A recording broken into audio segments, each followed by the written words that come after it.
gaynde yaa fa bëri mu ne gaynde yaa fa bëri moom mi la toog wax li ko neex. Merci beaucoup Gàddaay muy quand même un quartier magnifique ak une histoire intéressante. Seydi Djamil moom nag surtout Seydi Hadj Malick la fii la nekk Groupe Futurs Médias Gàddaay la dëkk ñu ngi koy nuyu di ko ziar di ziar toute la famille si ak itam képp koo xam ne yaa ngi yewoo Gàddaay. Ganug Babacar Fall ñëw na ma fàttali leen Abdou Aziz Diop moom la Chérif di dalal naka noonu Abdoulaye Cissé ci jàngat bi dina fi teew Babacar nag moom Télé Sow coordonnateur Awalé Île-de-France lay dalal à tout à l'heure ci ñaareelu pàcc bi ñu jël pause ndekki naan café lekk beñe dellu siwaat incha allah. présidentielle bi foofu ca France ak la ko wër waaye njëkk ñu ngeen gisee assemblée nationale démb ak li ñu fa bëggoon sërëxal Macky Sall yónnee ko fa ngir ñu soppi constitution bi mu gi ñu en arrière ne article 87 bi dañ koy bàyyi noonu ndax buñ ko soppi woon day tax président mën a tas su ko neexee assemblée nationale te loi bi fii nu toll dafa ni assemblée bi président mënu koo tas feek deful ñaari at minimum ñu ngeen gisee débat boobu actualité boobu coow loolu démb. voilà tamay tontu ci laaj bi da nga may ma nuyu Georges Déthié Diop nuyu également ñëpp ñu lay déglu fii ci Sénégal ak ci diaspora bi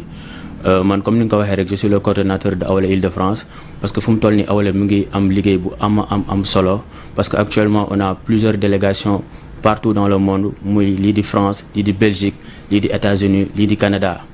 loolu am na solo donc man bañ ma falee cellule bi Île-de-France yàggul te am na mbooloo gu bëri gu ci nekk. donc di wax ni Awalé fu mu nekk nii mu ngi am liggéey bu am solo récemment ce samedi on a tenu un forum de la jeunesse ndaw ñu bëri jóge fu nekk ci Sénégal ñëw teewee loolu noonu. léegi pour ma dugg ci laaj bi da nga wax lu am solo parce que dama jàpp ni tey Sénégal fu mu nekk nii il y a un président qui a beaucoup de pouvoir tey président bu ñu am il fait tout il sait tout il peut tout ba tax na boo leen xoolee tey débat politique bi daanaka bu ñu seetloo bu baax a baax dafa manqué un débat réellement sur les projets de société que les leaders politiques proposent ndax tey jóge nañ ci wàllu mandat loolu pareeguñ ci ñu ngi dugg ci lan on est en train actuellement d'entrer sur des débats ya nga xamante ne nekkul loolu mooy jëmal suñu réew ci kaman loolu moom yéen ñëpp la yéen ñi politique ñëpp. parce que tey comme ni ko non du xam nga ñun tey lu ñuy wax ñun on a un projet de société ba nga xamante ne on est en train de le présenter aux Sénégalais xam naa ñi ñee ci bàyyi xel pour revenir ci laaj bi nga wax mooy ci article 87 bi tey xam nga dañu bëggee tey président mu may ko pouvoir mu mun a modifier constitution bi à chaque fois que de besoin loolu day indi jiixi jaaxa parce que tey assemblée nationale bu ñu nekk nii daanaka ñu ngi ko fal en 2022 président moom nee na bokkatul ci élection yi léegi mu ngi ruumandaat ay mbir yi nga xamante ne amaana dafa bëgg jaxasewaat échiquier politique bi te je pense que tey moom dans sa coalition ci boppam. jaxase ko ci naka. maanaam tey xam nga fu ñu toll nii dañoo am njiit ba nga xamante ne moom bokkatul ci ci élection yi di ñëw. mu nee na bokkatul jaxase mooy maanaam tey am na lu muy ruumandaat pour teg yeneen on va le dire comme ça des schémas stratégiques pour peut-être écarter d'autres leaders. maanaam tey xam nga article 87 lu mu wax dañ ne tey le président peut sur l'avis du premier ministre et sur le président de l'Assemblée nationale modifier la permettre à ce que tey ñu mën a nu ñu koy waxatee ñu mën a def. dissoudre assemblée nationale bi mais dissolution boobu noonu xam dañu war a intervenir 2 ans après. moom bu fekkee dañ ko bëgg dugal ba nga xamante ne à chaque fois maanaam sans ñu respecter délai 2 ans yooyu noonu loolu day indi jeexi jaaxa. mais man question yi ma bëggoon indi mooy pouvoir du président man loolu ma gën a ëppal solo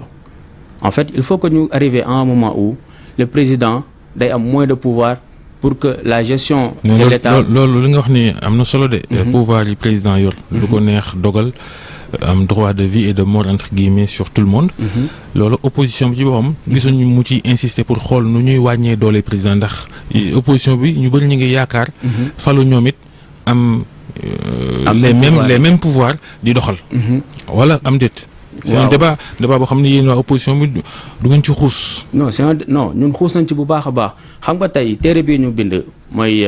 de la concurrence à la concordance sur les transitions démocratiques. mooy téere Abdourahmane Diouf seen njiit. suñu njiit. c'est un livre de 349 pages 109 de bas de page am ci ay propositions yi ama solo sur la réforme du système présidentiel xam nga lu waral loolu ñun tey. En fait, le Sénégal, on a une constitution qui est la constitution, si vous me permettez, la constitution de De Gaulle. En fait, le système présidentiel, c'était taillé pour Charles de Gaulle. et nous on a reproduit ce même système depuis les années 60 tey bu ñu xoolee benn misaal rek ñu xool tey dans la constitution nous on se réfère au préambule bi tey boo xoolee ñu ngi fay tëgg la déclaration des droits de l'homme et du citoyen mais déclaration boobu noonu en 1789 boo leen xoolee tey les pays comme le Sénégal c'était des pays qui étaient esclavagisés à l'époque tey boo leen xoolee également en 1949 la déclaration universelle des droits de l'homme c'était des pays à l'époque où on était colonisé et pourtant tey ñun suñu constitution tey loolu moo fa nekk ba léegi parce que on n'a pas pris le temps on n'a pas pris le soin d'écrire notre propre histoire tey comme li ma wax rek nous avons un livre de 10 chapitres où il y a plusieurs propositions ñun dem nañ ba ne sax nous avons besoin en fait de réformer tout le système électoral même daanaka parce que boo leen xoolee tey Babacar Fall tey boo leen xoolee 2022 janvier nous avons eu des locales tey boo leen xoolee en juillet nous avons eu des législatives 2023 ci la lañ nekk ngeen yaakaar ñu ngi ci campagne préélectorale di teg ay schéma et boo xoolee tey 2024 ci la présidentielle war a am ça veut dire lan mooy tey nous avons un pays boo xam ne dañu ko war a gérer dañu ko war a construire autant pour moi nous devons nous ériger en constructeur mais tey boo xoolee tey chaque année ñu ngi am ay élections ñun lu ñu proposé ci téere bii nii c'est vraiment une proposition majeure boo xam ne ça mérite discussion mais tey dañu bëgg tey élections yëpp que ce soit les locales que ce soit les législatives que ce soit les présidentielles mu am benn bés dimanche lundi ñëpp xëy dem liggéey parce que dëkk bi dañu ko war a tabax bu fekkee tey les hommes politiques n'acceptent pas le débat contradictoire parce que tey loolu lay wax ji tey Georges Déthié il faut qu'il y ait un débat entre les leaders politiques maanaam tey Abdourahmane Diouf Ousmane Sonko Boubacar Camara Abdoul Mbaye képp ku fi nekk ci langue politique bi et également ceux du pouvoir parce que xamuñ kat mooy ñëw ba léegi leeragul ñu nangu teg seen projet de société ñu waxtaanee réew mi sénégalais yi nekk fii mën a tànnal seen bopp man récemment j'ai discuté avec ba muy ñëw sax maa ngi waxtaan ak taximaan yi di waxtaan ak cak-cak yi ba mu ñëwee ba léegi mais dama leen est-ce que xam nga ni Sénégal bu ñu ko bëggee defar il faut que tey ñu fi nekk parce que la chance qu'on a aujourd'hui il faut ñu wax ko c'est que le président actuellement c'est un président sortant qui ne va pas participer aux élections loolu tey histoire dafa war a permettre tey homme politique yi nekk fii ñu nangu débat bi ñu loolu la ñuy ñaan sénégalais yi. nee nga président moom ci boppam dafa am pouvoir yu rëy. yéen loo leen nar a wàññi ci doole gi nga xamante ne président bi. am na ko comme ça au moins mu am équilibre ci diggante exécutif ak législatif. xam nga tey article 87 mu ngi nekk ci chapitre 7 su ma juumul des rapports entre le pouvoir exécutif et le pouvoir législatif mais boo xoolee foofu le pouvoir dominant c'est le pouvoir exécutif. mais ñun tey lu ñu proposé mooy tey xam nga tey bu fekkee tey le président il est élu le même jour que le président de l'Assemblée nationale dina tax ñu mën a gën a parce que ñu am même mandat aussi dina tax ñu gën a rééquilibrer loolu noonu parce que tey. lu ñu war a wax tey mooy en fait tey c'est que députés yi boo leen seetloo bu baax a baax pour embrayer un peu c'est qu'en fait les députés font rarement des propositions de loi nous lu ñu gën a am mooy des projets de loi même tey système de gouvernement bi tey nous on a proposé en fait des ministères constitutionnalisés loolu pour la nga xam ne képp ku fi ñëw toog en tant que président doo mën a changer nu mu la neexee constitution bi parce que tout est question en fait d'écrire notre propre histoire parce que tey fekkee dañu jël modèle français recopier ko au modèle sénégalais duñu mën sa avancer moo tax débat yi nii boo xoolee tey débat wu la débat de schéma de système la alors que tey le débat ça devrait être un débat économique un débat sur les solidarités sociales ndax dëkk bi war nañ ko mën a tabax ndax on a le potentiel quand même le Sénégal dispose de beaucoup de ressources humaines pour ñu war a mën a tabax dëkk bi. leneen yéen waa Awalé. nga ne dañoo war a changer système électoral bi ci wàllu boppam sax. on se rend compte que ña ngeen àndaloon. ci nu mu demee sax ci élection législative yi benn député rek ngeen am te xam nañ ni ngeen ko amee ñu ngi acheminé wu ci ay parrainage xaw ma ndax am ngeen ay élus wala nu mel ban parrainage ngeen di adopté citoyen wala parrainage des élus. mais là il est clair qu'on va adopter le système parrainage citoyen parce que boobu la ñu mën a def xam nga tey ñun parti bi mu ngi judd en octobre 2021 yàggul te pourtant ñëpp ñu ngi waxtaanee man tey li ma wax rek sénégalais ñëpp ñu ngi waxtaanee si bopp koñ moi je suis quelqu'un j'habite à Biscuiterie Bentali laa màggee dans un quartier. non moom kay sénégalais yi koo laaj mën la way Abdourahmane Diouf il est bon mais bu voté jotee. ñu def lu leen neex. waaw parce que xam nga lu waral loolu Babacar Fall parce que encore une fois nee naa sénégalais tey dañoo toll fa nga xamante ne dañu war a mën a déglu te ñoom loolu rek la ñuy xaar. maanaam tey man j'ai des amis qui nous taxent de conglomérat d'intellectuels maanaam ay borom xam-xam kese mais tey moi je rappelle que dans le parti il y a beaucoup de jeunes beaucoup de cadres yi nga xamante ne ils ont un parcours brillant maanaam man tey comme man j'ai fait encore une fois man Bentali laa màggee un quartier populaire maa ngi def collège Saint-Pierre maa ngi jàngee Lamine Gueye nekk faculté de droit ba jamonoy fac droit di metti ñu syndiqué ñu nekk ci association yam donc ça veut dire que bàyyil garaaw fac droit mosul yomb ci kenn. non fac droit mais ñun ba ñu koy dund y avait eu 2 sessions uniques y avait eu des grèves c'était la période où yàlla na ko yàlla yërëm mooy Bassirou nu ñu koy waxatee Bassirou en 2014 xam nga tey ñun on a vécu des périodes difficiles te ndaw ñu bëri ñu ngi ci parti bi que ce soit ici au Sénégal comme dans la diaspora ñun lu ñuy laaj sénégalais yi Babacar lu ñuy laaj tey même journalistes yi parce que vous aussi vous avez un grand rôle à jouer sur la démocratisation de notre pays maanaam pour ñu toojaat démocratie Sénégal mooy tey fu ñu jëm nii ci élection yi bu parrainage yi jàllee c'est-à-dire que ñun gëm nañ dañuy jàll parrainage yi ndax lu ñu def Thiès ak lu ñu waajal tournée yëg-yëg bii nii yëpp également dans la diaspora lu ñu waaj di liggéey mooy tey dañu war a fexe tey candidats yi fi nekk yëpp toog indi seen programme nous avons par exemple ku mel ne tey Ousmane Sonko il a proposé des solutions nous avons tey ku mel ne tey Boubacar Camara bind construire le Sénégal Abdoul Mbaye bind na ay livres ñoom ñu toog ñu waxtaanee ko ñun suñu livre mu ngi nii xam naa ñëpp a ngi koy gis ñu toog ñu xool kan moo gën a baax les projets de société gis ngeen tey taximan yi jaaykatu beñe yi ñëpp xëy di liggéey mais pourquoi Abdourahmane Diouf ne passe pas même s'il est bien apprécié mais xam nga tey li ma wax rek xam nga tey c'est un homme ba nga xamante ne moom dëggee ci yàgg na ci langue politique bi mais tey boo xoolee parti bi li ma waxee c'est un parti qui a 20 mois à peine et nous on n'a pas participé au local législative yi nii am na lu xew ba nga xam ne benn député moo am mais instant ñun jël nañ suñu yoon bopp ñu ngi liggéey on a pris notre propre chemin et on l'assume et aujourd'hui les Sénégalais tey fu affaire yi toll nii jox nañu nopp bu baax a baax a baax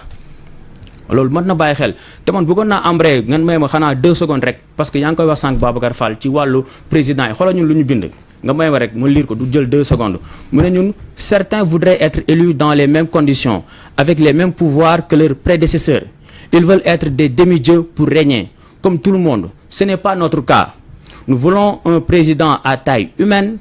au pouvoir bien proportionné qui nous rassemble et qui nous ressemble xam nga tey ku dem ba bind li ci téere di woote débat xam nga kooku pare na. politicien nag yàgg naa nekk ci opposition di wax rek waaye bu faloo li mu diggee woon yëpp du ko def xam nga loolu tam. non ñun lu ñu woote am nañu capacité def ko xam lu tax sénégalais yaa ngi koy wax sànq ñu naan Abdourahmane borom xam-xam la mais bu leen fàtte tey dëkk bi xam-xam moo ko mën a doxal admettons aujourd'hui s'il y a un avion bu fekkee tey pilote bi amul xam-xam du ko mën a dawal ça veut dire que tey xam-xam moo war a jiitu te ñun ci loolu la ñuy dox maintenant nag ñun lu ñuy laaj rek on propose ñu nekkuñ ci pensée unique c'est-à-dire mooy lan tey aujourd'hui on a l'impression d'être dans George Orwell 1984 où on a une police de la pensée benn pensée rek moo war a daw non nous sommes en démocratie dafa war am pluralité des idées loolu mooy démocratie ku nekk nag xëcc sa boor imposer sa idée maintenant nag sénégalais ñooy voter parce que fii nii yaakaar naa ni tey ñëpp am nañu tey capacité pour def discerner xool ban projet moo gën pour Sénégal. non est-ce que intellectuels yi jig nañ Sénégal bi Sénégal des Sénégal ba léegi ba ñu commencé am ay président ba léegi ay président intellectuel ñoo jiite réew mi xool leen fi réew mi toll ci en arrière ak ci sëngéem li Serigne Mboup ak Youssou Ndour di def ci yi ñu yëngu sax président yi amuñu xarañ googu sax amuñu ko est-ce que am njàng ak jaay garaaw ak jaay tubaab moom mooy doxal réew. dëggantaan. non xam nga Babacar Fall xam nga lu ñuy wax intellectuel man parfois il faut que également que les Sénégalais définissent lan mooy intellectuel parce que tey xam nga tey ndaw weesul tey nga nekk ndaw wala que tey nga nekk kilifa jàng ba pare di participer parce que c'est un grand sacrifice aujourd'hui tey suñu parti y a beaucoup de cadres yi nga xamante ne ce sont des enseignants ce sont des administrateurs ce sont des énarques tey bëgg jàpp ci langue politique bi ndax rappelons-le encore une fois politique lu metti la est-ce qu'on va laisser au moins bon d'être en politique pour ñu bañ a tabax suñu dëkk parce que encore une fois tey xam maa ngi koy sànq aujourd'hui xooleen tey député Assemblée nationale mais c'est dommage parce que on a moins de propositions de loi parce que députés yi parfois je m'excuse en xaw man mais ils sont parfois dans l'incapacité de faire des propositions de loi pour mën a doxal seen ak gox donc à un moment donné je pense que sénégalais war nañu gën a bàyyi xel te xam ne awale nu ñu koy tuddee ànd wattu Sénégal ngir liggéeyal ëllëg parce que nous on se projette quand on fait de la politique c'est l'art de gérer la cité c'est l'art également d'avoir une prévision politique ab vision la te bu ñu naan vision xam-xam la donc à un moment donné les intellectuels ils doivent s'engager dans la politique et je pense que comme ni ko Abdourahmane Diouf di waxee. mais justement est-ce que di yéen looloo leen tardel ay intellectuels ak li ni mel ngeen war a wàcc ci base bi ci àll bi mais à chaque fois ndaje yi li ci ëpp moom mooy ay ci ab grande salle. intellectuels yi toog ngeen di débattre bi ci mujj mooy. le grand oral de Abdourahmane. waaw mais justement mais grand oral boobu noonu. xam Sénégalais wala yéen xam leen ne Sénégalais ñu ci ëpp jànguñu école tubaab yi wala yëgu leen ko. waaw loolu wax ngeen lu am solo xam nga tey il faut avoir une force de proposition te ñun tey fu ñu toll yéen a ngi koy ñun on descend sur le terrain man par exemple tey aujourd'hui je suis le coordonnateur de Awalé Île-de-France maa ngi wàcc sur le terrain dem di jàngu rek Sénégalais tous les jours ñu nekk Italie ñu nekk Espagne. tey nee naa leen Thiès ci mujj les jeunes sont venus de partout parce que il faut que tam ñu proposer man nee naa leen à chaque fois que je discute avec des amis je leur dis voici le projet écoutez essayez de comprendre may leen ñu nopp parce que loolu nag pour moi Babacar Fall man je le répète et j'insiste encore une fois il faut que les leaders politiques acceptent le débat contradictoire parce que nag ku wax feeñ et Abdourahmane Diouf xam naa ne tey bu waxee Sénégalais déglu ko avec un autre adversaire parce que tamit politique compétition la bu ñu naxante politique compétition la nekkul tey toog sa kër wala tey nga toog tey ci benn plateau avec des micros yu bëri say nit wër la ngay wax lu la neex kenn du la contredire non comme li ma wax sànq. Sonko ngay waxal nii. non waxuma ak moom. man je suis là pour parler au nom du parti Awalé. moom sax Ousmane Sonko ak Abdourahmane Diouf képp xam-xam waay. non loolu noonu pour ñu mën ko xam. il faut ñu laale et encore une fois nous demandons à ce que ces élections là soient inclusives soient participatives ñëpp mën a bokk ñu teg ko ci yoon parce que am na affaire yoo nga xamante ne tey mënuñ cee xóot mais tey ñu dañoo bëgg élection ñëpp bokk parce que compétition la c'est comme un match de football ku mën sa morom daan wax ji yëpp loolu politique loolu mais nag ci xam-xam parce que encore une fois nekkul ci ay teg xel wala ay teg schéma xale ñoo bëggatul loolu toog muy dox c'est une génération d'idées qui incarne le renouveau ñun Abdourahmane Diouf c'est notre architecte nous sommes les bâtisseurs te dañuy liggéey on est sur le terrain tous les jours parti bi nag parti bu ndaw la mais Awalé tey ñëpp a ngi koy bàyyi xel man à chaque fois que je demande à des gens man damay wax ak ñëpp ça fait une semaine que maa ngi Dakar mais à chaque fois mooy wax ak nit ñi mooy surtout ñi nga xamante ne tey mooy man parce que moi encore une fois maa ngi benn tali biscuiterie HLM zone yooyu laa màggee foofu laa xam mais sénégalais ñu ngi bàyyi xel bu baax a baax te xam nañ fi ñu jëm nii c'est l'histoire qui va comment dire c'est l'histoire qui va nous départager parce que tey lii di waaj am Sénégal vraiment il faut ñu rappeler ko musul am un président qui sort avec des candidats yi nga xamante ne dañoo pare ils ont de belles idées de très belles idées te gëm naa ni tey bu ñu liggéey dëggantaan on va construire ce pays ndax nag il faut fédérer les énergies et connecter les intelligences ndax dëkk bi nga far fii nga far fee nga far fële on a tous envie d'un même résultat te ku nekk da nga war a bay sa waat ci tool bi le boulanger l'homme politique le député le penseur ñëpp war a jàpp ci liggéey bi te vraiment tey ñu ngi am taxawaay bu rafet ba nga xamante ne tey gëm nañu tey sénégalais dinañ jox loolu de xanaa ñu xaar rek xam naa ne opposition bi ma gis yéen ñi ci bëri ci ñoom boo leen gisee seen simis yu weng yeeg yi bu ngeen faloo ay nooskat ngeen di gën a nuru opposition bi non xam nga ñuy xool télé bi léeg-léeg nit ñëw toog ne parti sangam la représenté nga xool west ba xam ni kii bu faloo dina defaru falu defaru rek ngeen def yéen politiciens yi non ñun en tout cas ñun lu ñu gëm ñun parti Awalé mooy ñun tey en fait on est face à l'histoire xam nga Sénégal c'est un état qui a 63 ans d'existence c'est un en terme d'organisation étatique d'endogénéité état bu ndaw la maanaam xale la 63 ans mais tey dañoo nekk ci benn moment ba nga xamante ne cette génération doit faire face à l'histoire pour tabax dëkk bi mais tey je pense que tey les hommes qui sont dans la politique c'est des hommes qui se sacrifient qui font le don de soi comme on le dit parce que tey dañuy bàyyi suñu yitte yëpp nekk ci politique bëgg tabax suñu réew aujourd'hui quand on voit tey Dakar li fi nekk ndaw ñi tey di perte espoir di jël gaal yi c'est parce que à un moment donné les hommes politiques à un certain moment n'ont pas su proposer les belles idées ou les meilleurs projets de société. ngeen jàpp ni ay élections inclusives ngeen bëgg. dialogue bi fi amoon yéen demu leen woon mais la ca tukkee moo di ay modifications yi ñu nar indi ci loi électorale beeg code de procédure pénale bu ñu bëri jàppee ni sax ab deal la woon yéen est-ce que vous êtes de ceux-là qui pensent que dialogue bi deal la woon pour permettre à 2 personnes seulement ñu bokk ci jongante bi bàyyi ñeneen. en tout cas ñun dialogue bi demuñu woon parce que ñun non seulement ñun jotuñu ay termes de référence te benn affaire dafa am tey xam nga tey mënuñu am assemblée nationale parce que c'est à l'assemblée qu'on doit décider en fait c'est-à-dire que tey président warul toog ci bëgg-bëggam toog woo ku ko neex des gens qui n'ont aucune légitimité politique dem ci dialogue bi di waxtaanee la nga xamante ne normalement ci assemblée lañu ko war a waxtaanee. ñoom Khalifa amuñu légitimité. non su ma nee amuñu légitimité parce que quand on parle des 2 cas ñoom moom ak Karim la. mais am na ñu bëri ñi nga xamante ne amuñu légitimité te encore une fois day ndróog la nga xamante ne damay xool man ñi ma neex ñu bokk. C'est une sélection. Or, élection yi nii warul doon sélection on doit faire en sorte que tout le monde participe fii li ma wax rek président warul nekk nga xamante ne vraiment il doit tout faire il doit tout défaire à tout moment comme selon son bon vouloir loolu noonu dafa war a dakk tey ñun lu ñu wax rek la refonte du système qu'on a présenté aux Sénégalais très détaillé ndax tamit encore une fois il faut ñu bàyyi ci xel il faut que cette jeunesse également actuelle ait la culture politique nangoo gëstu nangoo liggéey. Parce que nous, on est en train de faire des travaux très intéressants sur les séminaires programmatiques, sur la formation des jeunes. On a un livret du militant ba nga xamante ne instant ñu ngi formé nañu parce que tamit yéen boo leen woyee ci séminaire te demu leen ci àll bi est-ce que dana am la muy jëriñ aussi le temps presse de. on a fait une tournée yéeg sénégalais bàyyi nañu xel. am ngeen xaalis pour bokk ci élection yi gis nañ ñoom Pastef di cotiser ak ñoom seen yéen am ngeen am. mais ñu ngi cotiser. ñu ngi cotiser membre yaa ngi cotiser te ñi ñaa ngi bàyyi xel. Abdourahmane sax nag moom yor na moom xam nga am d'affaire la. non maanaam fu ñu waxee mooy tey il y a une candidature qui est crédible aujourd'hui les gens certainement vont nous soutenir instant fu mu toll nii ñun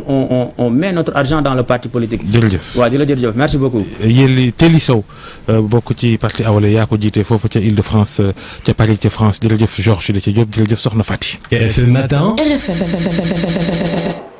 jërëjëf Babacar Fall naka noonu rajo Futur Média ñoom la ñuy àndal xam ngeen ne bu 7h40 jotee ba jàpp 8h dal leen jàmm mbokk yi ci ñaareelu pàcc Infos Matin ni ngeen ko xamee ma fàttali leen ne Abdoulaye Cissé dina teew ci jàngat bi naka noonu sunu invité.